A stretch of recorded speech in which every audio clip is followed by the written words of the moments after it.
Atarraya presenta audiohistorias, voces que cuentan. La pesadilla de Alejito o el almuerzo de azotes, un cuento de Constancio S. Suárez. Elementos culturales del México prehispánico por Nina Hasegawa. La pesadilla de Alejito o el almuerzo de azotes es uno de los 70 cuadernillos impresos por Antonio Vanegas Arroyo para la niñez. Es representativo de ese grupo de cuentos de misma trama y estilo, nacidos de la pluma de Constancio S. Suárez, cuyo personaje central es un pequeño mimado y malcriado que trae de cabeza a sus padres. Estos no encuentran mejor solución que imponerle algún castigo con la esperanza de verlo corregido. La experiencia le resulta al niño, acostumbrado a los mimos de sus progenitores, un tanto dolorosa, por lo que, llegado el momento, se rebela contra su suerte y reniega de sus padres, de su religión. Esto desencadena una serie de aventuras terribles que finalizarán con su arrepentimiento. El grabado de la portada, firmado por José Guadalupe Posada, presenta a un niño acompañado de un hombre adulto. Ambos están parados frente a una enorme puerta de madera y a lo lejos se ve a una mujer como envuelta en una sábana tapándole la cara. El niño es Alejito. Por su mal comportamiento es llevado a una escuela correccional por su padre. La mujer que llora desconsolada a su lado es su madre. El cuento empieza por presentarnos una familia, como casi todas, donde la figura del padre es la autoritaria y la de la madre la consentidora. Podemos deducir que la familia de Alejito es por lo menos de clase media, pues éste tiene acceso a la educación, cosa que no cualquier niño en esa época. El segundo grabado de Posada, como los demás, nos muestra a Alejito, niño rebelde en la significativa pose de boxeador. El tercer grabado nos presenta a Alejito de noche en su cuarto en la escuela correccional. El cuento nos dice que su primer día ahí le resultó horroroso por la mala comida y la dura disciplina, y que llegada la noche, enfrentado a la dura realidad, lo primero que hizo fue renegar de su suerte y lanzar una frase irresponsable al aire de la que habrá de arrepentirse después. Al tocar silencio, nos cuenta Suárez, encerraron en un cuarto a Alejito solito. Ahí sintió una desesperación horrible. A mí no me han de mandar, se dijo, mejor que me lleve el diablo. Y se mordía las manos y rechinaba los dientes y se revolcaba en el suelo temblando de coraje. Alejito, conforme al prototipo del niño mimado creado por Suárez, no puede soportar que lo traten duramente, pero más que nada, lo que no puede soportar es que le quieran mandar. A mí no me manda nadie, frase 1000 veces usada en boca de personajes machos en películas mexicanas, como señal de hombría, resulta, dicha en boca de un niño, tener una connotación negativa, ya que un infante debe ser ante todo sumiso. El hecho de que Alejito, como todos los niños mimados de Suárez, se mordiera las manos, rechinara los dientes, se revolcara en el suelo y temblara de coraje, demuestra claramente que el niño Alejito no puede controlarse y que sus emociones se desbordan en manifestaciones de histeria. Una escuela correccional parecería ser el único remedio, ya que en su casa los padres han perdido la autoridad y Alejito no sabe dónde están los límites. La debilidad de Alejito ante la adversidad es notable. Después de haber llevado una vida llena de mimos en casa de sus padres, no aguanta ni un solo día su nueva situación. Los cuentos ideados por Suárez se dividen por lo menos en dos partes principales. Una, la que acabamos de ver, donde el autor presenta al lector el niño. La descripción suele ser estereotipada, aunque varía en los detalles.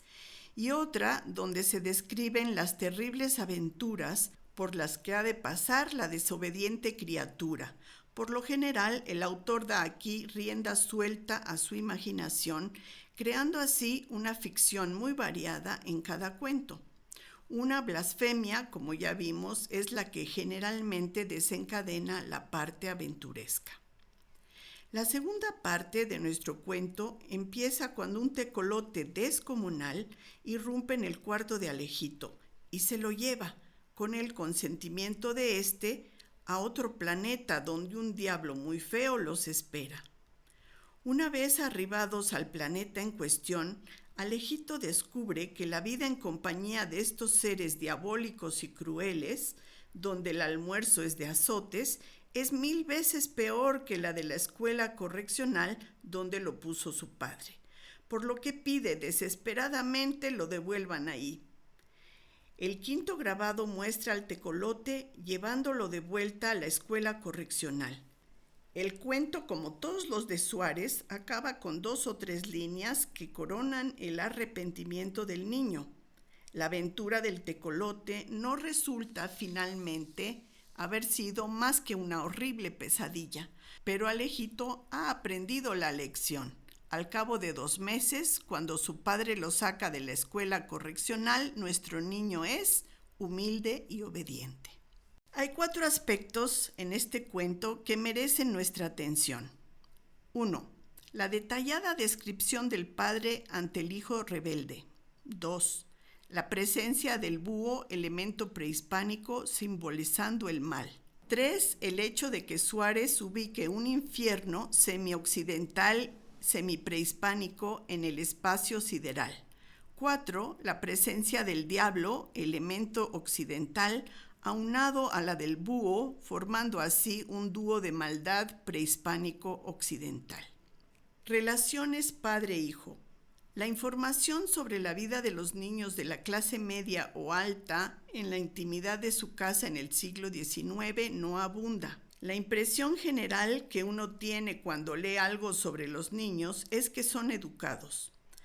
Robert Douglas, en su libro La vie quotidienne au Mexique au milieu du XIXe siècle, enfatiza el hecho de que quien dice amor no dice necesariamente debilidad, y cita el caso de la madre del escritor García Cubas, que a pesar de adorar a su hijo, le paga 25 centavos a un cuidam para que le dé al pequeño Antonio unos latigazos. ¿Acaso no se atrevió a pintar venado? Por simple lógica, habremos de suponer que los niños no eran ni ángeles ni demonios, y que su buen o mal comportamiento era resultado de la disciplina con la cual se les educaba. Alejito, dice Suárez, era un niño de muy mal carácter, y a sus padres les respondía con mucha grosería cuando lo reprendían, ya sea porque no estudiaba o hacía alguna maldad. Viendo su papá que era incorregible, dispuso ponerlo en la escuela correccional. La madre se opuso abiertamente, lloró muchísimo, pero el padre dijo, y decía muy bien, si se queda sin corregir este muchacho, más tarde nos querrá hasta pegar. Que se inviertan los papeles, que el niño sea el que le levante la mano a los padres y los padres los que sumisos se dejen mandar por él, es algo que hay que evitar a toda costa.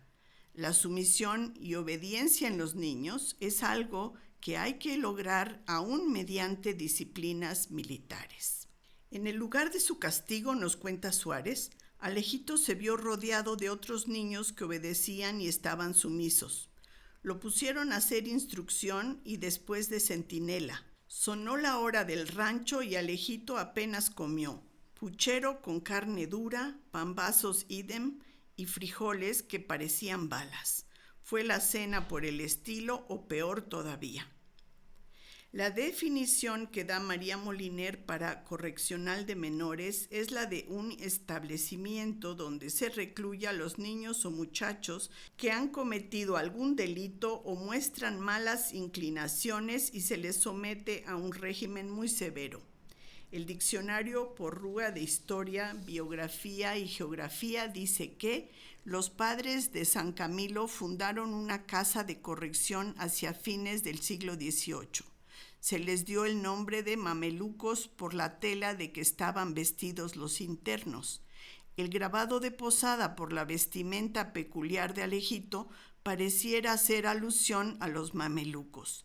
En una entrevista, Juan Rulfo menciona cosas terribles sobre la vida en los correccionales donde él pasó algún tiempo. El tecolote maléfico, elemento cultural prehispánico.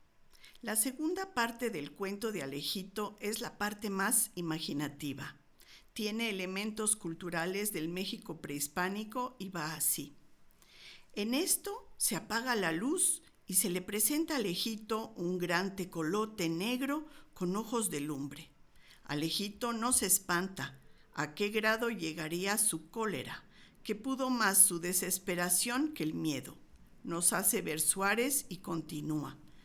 ¿Quieres que te saque de aquí?, le dice el tecolote con una voz que retumbaba y despidiendo chispas por todo el cuerpo. Alejito, con la fuerza de decisión del que ha olvidado los consejos de sus padres y de su religión, acepta la invitación del misterioso tecolote. Entonces, móntate sobre mí, repone el tecolote. Alejito le obedece y al punto se alumbra el cuarto con una luz rojiza. Se oye un trueno pavoroso y el tecolote abre las alas emprendiendo el vuelo, saliendo por el techo sin romperlo ni tocarlo. Caminaron muchísimo. Las chispas del tecolote eran cada vez más frecuentes, pero no le quemaban a Alejito. La aparición, sin embargo, de un tecolote en este cuento tiene también mucho interés para nosotros, ya que es señal de que Suárez tomó prestado un elemento originalmente ligado a la brujería y lo integró a su ficción, dándole al nahualismo una dimensión literaria y ya no religiosa, creando así una literatura netamente mexicana donde el mundo imaginario del México indígena y europeo se funden. Hoy en día nos parece muy romántica la idea de que el mundo imaginario del México indígena y europeo se fundan en una obra literaria. Sin embargo, por los años 1891, fecha por la cual bien pudo haber sido escrito este cuento, gente leída y culta como Luis González Obregón opinaba que, por fortuna, tales supersticiones se han ido borrando para siempre y que de los llamados nahuales apenas queda una idea remota en algún rincón de nuestra república, pues tal parece que la majestuosa locomotora los ha hecho huir con su poderoso silbato.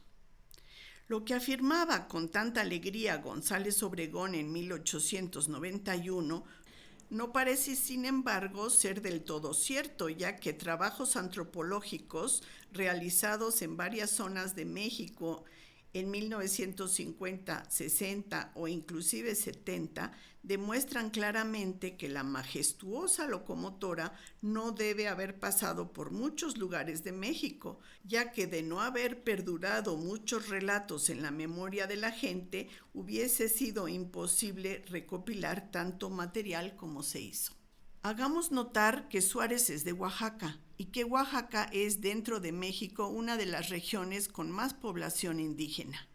En 1980, Oaxaca era el estado con mayor número de hablantes de lenguas indígenas. Casi 900,000 personas hablaban una lengua indígena y de ellas una cuarta parte no hablaba español. Nos dice el Diccionario Porrúa de Historia, Biografía y Geografía que en 1970 el estado ocupaba el primer lugar nacional en mortalidad por enfermedades diarreicas por la escasez de médicos. Aun si suponemos de manera arbitraria por falta de datos que Suárez el oaxaqueño tendría unos 40 años cuando empezó a trabajar con Vanegas Arroyo en 1890, eso nos lo situaría en Oaxaca, su tierra natal, en 1850, 60 o inclusive 70, o sea, justo 100 años antes de haber sido escrita la estadística arriba mencionada.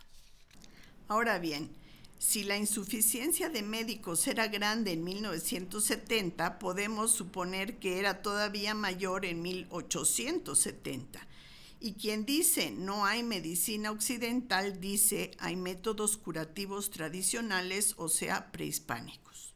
Las creencias religiosas prehispánicas están vinculadas de manera muy íntima a los métodos curativos tradicionales.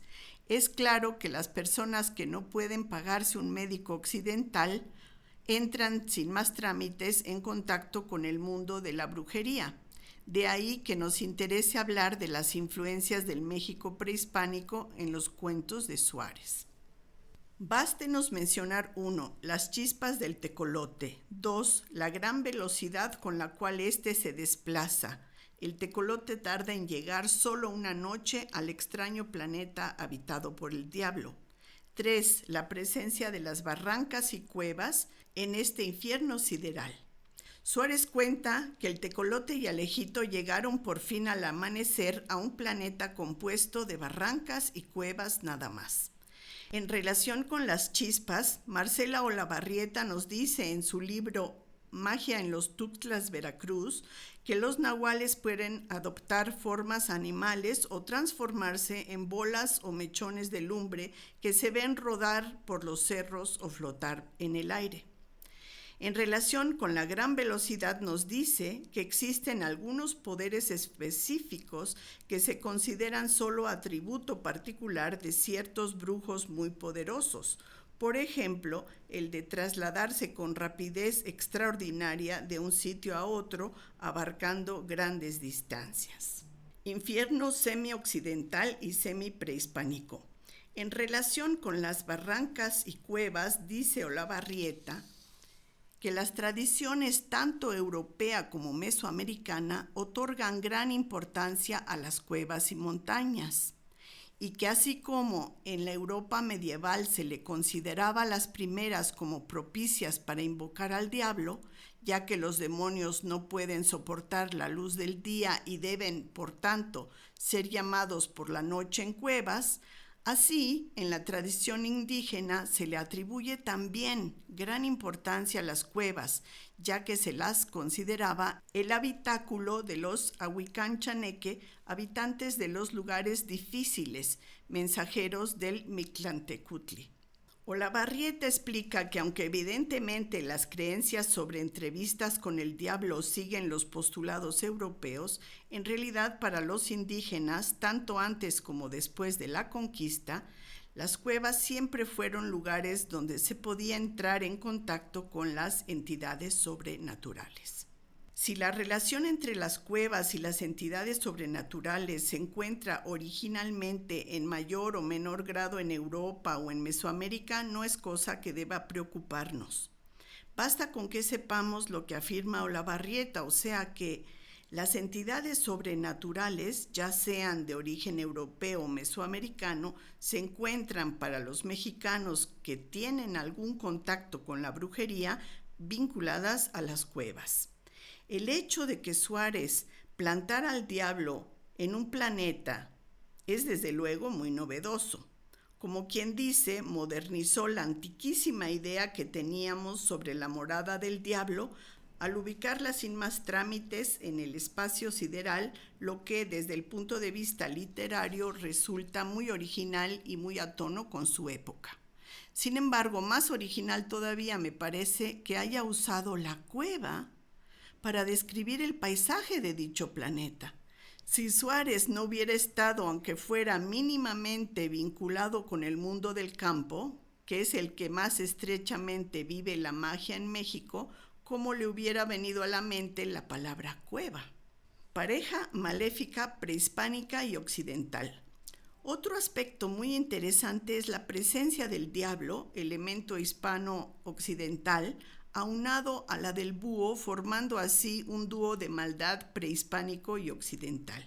Nuestra antropóloga hace notar que en el siglo XVI los mismos evangelizadores usaban el término Tlacatecotl, hombre búho, para aludir al diablo o demonio de la tradición europea y por extensión se lo aplicaban a los dioses indígenas en general para enfatizar su esencia diabólica.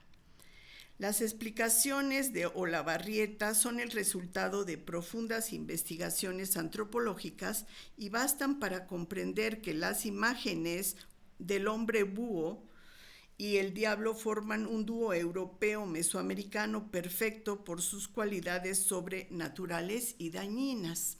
Lo que es de sorprender es que estas dos entidades malignas se hayan asociado de manera tan natural en la mente de Suárez. Es obvio que esa asociación no puede ser fruto de la casualidad. Suárez tiene que haber estado en contacto, aunque sea superficial, con el mundo de la brujería. Otros dos elementos llaman la atención. Uno, que el diablo parezca tener más estatus que el búho. Dos, que el búho, a pesar de ser malo, resulte ser con la criatura arrepentida bastante comprensivo. Expliquemos en detalle el primer punto. A los 2 o 3 minutos fue llegando, cuenta Suárez, un diablo muy horrible, con sus narices de perico, sus ojos de toro y hocico de elefante. Alejito empezó a tener miedo. El diablo sacó una disciplina con correas de hierro encendido y le dio soberbia tumba de azotes, para lo cual el tecolote lo sujetó del cabello. Aquel niño arrepentido lloraba, gritaba, pedía perdón, nada. El diablo seguía pegándole entusiasmadísimo y diciéndole: este es el almuerzo, la comida será por el estilo, pero más sabrosa. El aspecto del diablo, así descrito por Suárez, con sus narices de perico, sus ojos de toro y hocico de elefante, no parece provenir de ninguna imagen establecida ni por la cultura prehispánica ni la europea, más bien parece resultado de su mera imaginación. Suárez, quién sabe por qué, dio un giro y se alejó de la forma tradicional, describiendo al diablo a su manera. Otro aspecto curioso está, sin embargo, en que el tecolote parezca ser, según la descripción de Suárez, el subordinado del diablo. El búho es el emisario y el ayudante del diablo, por eso es él el que va a buscar a Alejito a la correccional y por eso es el que sujeta a Alejito mientras el diablo lo golpea. Esta subordinación refleja la realidad histórica donde la parte mesoamericana hubo de someterse a la parte europea. Otra cosa interesante está en que del dúo maléfico europeo-mesoamericano, de manera muy sutil, es siempre la parte mesoamericana la que se muestra tolerante. Cuando Alejito dice: ya no quiero azotes ni estar con ustedes, mejor llévame otra vez a la correccional, es el tecolote el que le contesta: sea, pero si vuelves a llamarme ya no saldrás de este lugar. Por regla general uno se espera que el diablo no suelte por nada a su presa, pero aquí no es así. ¿Será simplemente para acabar de manera coherente el cuento o habrá algún elemento oculto detrás? El caso es que todos los niños mimados, ideados por Suárez, acaban aprendiendo la lección y se vuelven humildes y obedientes. No vuelven a ser respondones, estudian como debe de ser y entretienen sus ratos de descanso en leer los morales y graciosos cuentecitos que se expenden en la imprenta de Antonio Vanegas Arroyo. Conclusión.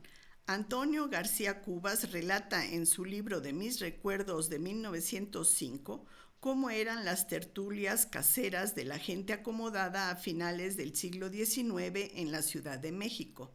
Dice que mientras los jóvenes y los mayores se entretenían tocando el piano o jugando a la baraja, alguna anciana de feliz memoria relataba cuentos a los pequeños. Agrega asimismo que el auditorio estaba formado de niños de la casa y de gente de escalera abajo, de algunas señoras mayores y de las criadas. Menciona haber escuchado historias de princesas encantadas y de grandes encantadores. Menciona también el grito infernal de los búhos. No da más detalles al respecto. Sin embargo, nosotros creemos, basados en nuestras investigaciones, que los contenidos citados por García Cubas coinciden con los impresos de Vanegas Arroyo, y que este tipo de impresos de segunda bien pudo haber sido leído en las casas de las clases medias y altas.